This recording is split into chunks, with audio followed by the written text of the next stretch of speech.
بەڵێوەی بینیمان داوا و ڕاو بۆچوونی هاوڵاتیان یاریمی کوردستان بوو کە مانگەشەیەکی هێمنانە برایانە بە بێشکاندنی یەکتر مانگەشەکە بەڕێوە بچێت و ئەم یەک مانگە ژیانی ئاسایی خەڵک تێک نەدرێت بە هەندێک دروشمی لابەلاو نادروست. بۆیە ئەمە بابەتێکە کە هاوڵاتیان داوایەکەن. بابزانی بانگەشەی هەڵبژاردننی پەرلەمانی کوردستان ئەگەر هات و پێشێلکاریەکی تێکرام ئەو کارانی کە دەکرێت کامانن کە بە پێشێلکاری هەژمارەکرێن لەگەڵ بەڕێز نەبەرد عومەر سەرۆکی دەستەی هەڵبژاردنەکان یاریمی کوردستان گفتوگۆ ئەەکەم لەم بارەیەوە. ئەم کاتەتان باش بەڕێز نەبەرد، چۆن چاودێری هەڵمەتی بانگەشەی هەڵبژاردن دەکەن؟ پێش هەموو شتێ بە ئەوە بزانین. سوپاس کە ئامادەی لە کوردستان 24 لەگەڵمان. زۆر سپاس. ئێمە وەکو کۆمیسیۆنی هەڵبژاردنەکان هەڵساین بە دانانی لیژنە لە دەستەی هەڵبژاردنەکانی هەرێمی کوردستان لە ئۆفیسەکانی هەولێر، دهۆک، سلێمانی. ئەم لیژنانە ڕۆژانە چاودێری ئەو خوڕوقاتانە دەکەن کەوا دەکرێتن لە پارێزگاکانی هەولێر، دهۆک، سلێمانی و هەڵەبجە. باشە. زیاتر لە 24 کاتژمێرە بانگەشەی هەڵبژاردن دەستی پێ کردووە و پرۆسەکە بەڕێوە چووە. ئێوە چۆن پرۆسەکە ئەبینن؟ هیچ پێشێلکاریەک تۆمار کراوە تاوکو ئێستا؟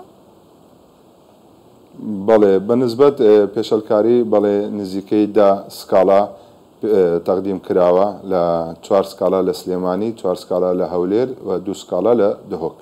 باشە. ئەو سکاڵانە لەسەر چی تۆمار کراون؟ ئایا پێشێلکاریەکان بە چ شێوەیەکە کە سزاکانیان سزای مادیە یاخود لە کارلادانی یاخود دەرکردنی کاندیدەکانە لە کێبڕکێکە؟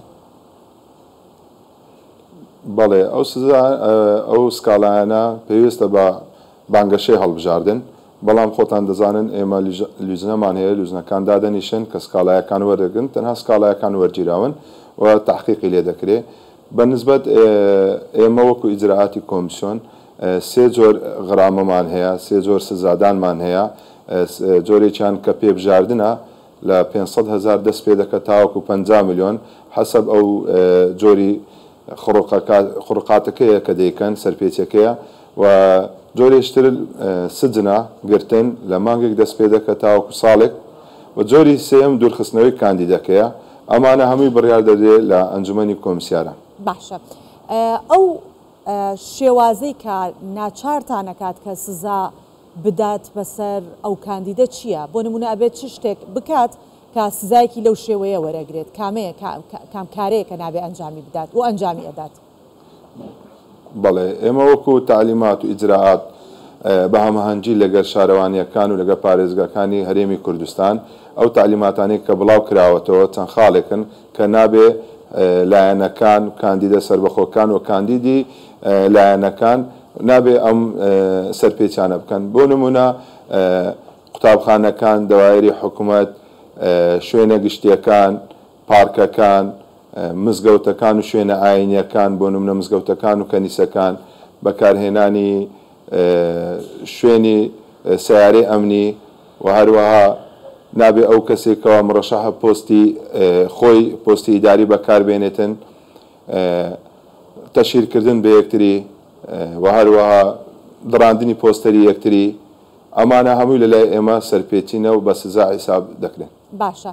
ئەو سەرپێچیانە کە ئەکرێت دواتر سزایان ئەدەن ئەگەر کەسەکە سزای مادی بەسەر بسەپێنن، لە دوای ئەوە بیلبۆردەکان و یاخود فلێکسەکانی لەسەر شەقامەکان ئەمێنێت یاخود ئەوانە لا ئەبرێت شوێنەکەی ئەگوازرێتەوە لەو شوێنی کە پێشێلکاری کردووە؟ بەڵێ ئێمە ئەگەر بێتەوە شوێنە پێشێلکاری کردووە 3 ڕۆژی بۆ دیاری دەکەین، دەبێت لە ماوەی ئەو 3 ڕۆژەی ئەو پێشێلکاری کە بۆ دیاریکراوە لای داتن. ئەگەر لای نەدا کۆمیسیۆن خۆی لای دەدات و دەبێت پارەی تێچووی لادانەکەش بەروژێرەکە بیداتەوە.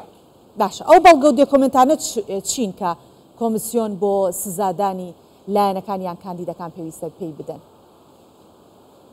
بەڵێ بۆ خۆت دەزانێ، ینی دەبێت بەڵگەیەکی مەلموسە بیان بەڵگەیەک بێت کەوا پژراز بکاتەوە کە ئەو سەرپێچەیە کردووە، بۆ خۆش دەزانێ، ینی ئەمە لە ڕووی قانونیەوە بەڵگەکان ئیسپات دەکرێن. زۆر باشە. هەماهەنگیتان لەگەڵ نەتەوە یەکگرتوەکان و ناوەندەکانی نێودەوڵەتی چۆن بۆ هەڵبژاردن؟ بەڵێ زۆر باشە. ئێمە UN بەشێکیان هەیە، بەشی بۆ کاروباڵی هەڵبژاردن ڕۆژانە لە لای ئێمە دەوام دەکەن لە ئەنجومەنی کۆمسیاران ڕئیسی ئەم لیژنەیەکیان هەیە UN لیژنەی هەڵبژاردن بە هەماهەنگی بە هاوکاری لەگەڵ کۆمیسیۆن کار دەکەن زۆر تەعاونن و بڕیارەکان لە ڕێگای لەگەڵ کۆمیسیۆن و بە هەمانجی لەگەڵ UN بڕیارەکان دەردەچیتن و هەروەها قۆنسولیاتەکان ڕۆژانە ئەمانیش بە هەمان شێوە هەماهەنگ و هاوکارن. باشە و چەند چاودێری نێودوڵەتی چاودێری پرۆسی هەڵبژاردنەکەکەن بە ژمارە؟ بەڵێ تا ئێستا تاوەکو ئەمڕۆ نزیکەی 12 منەزەماتی دووەلی و قۆنسولیات لە لای ئێمە پێشکەشیان کردووە و هەروەها نزیکەی 11 مراقبینی ئەلامین کە بۆ چاودێری ڕاگەیاندکارانی نێودەوڵەتی تا ئێستا ناوخۆیان نووسی و ئامادەیان دەربڕێەوە کە لە ڕۆژی هەڵبژاردن چاودێری بکەن. سپاس دەکەین نەبەرد عومەر سەرۆکی دەستی هەڵبژاردنەکانی هەرێمی کوردستان لە کۆمیسیۆنی هەڵای هەڵبژاردنەکانی عێراق لەگەڵ ئێمە میوان بووی. سپاس.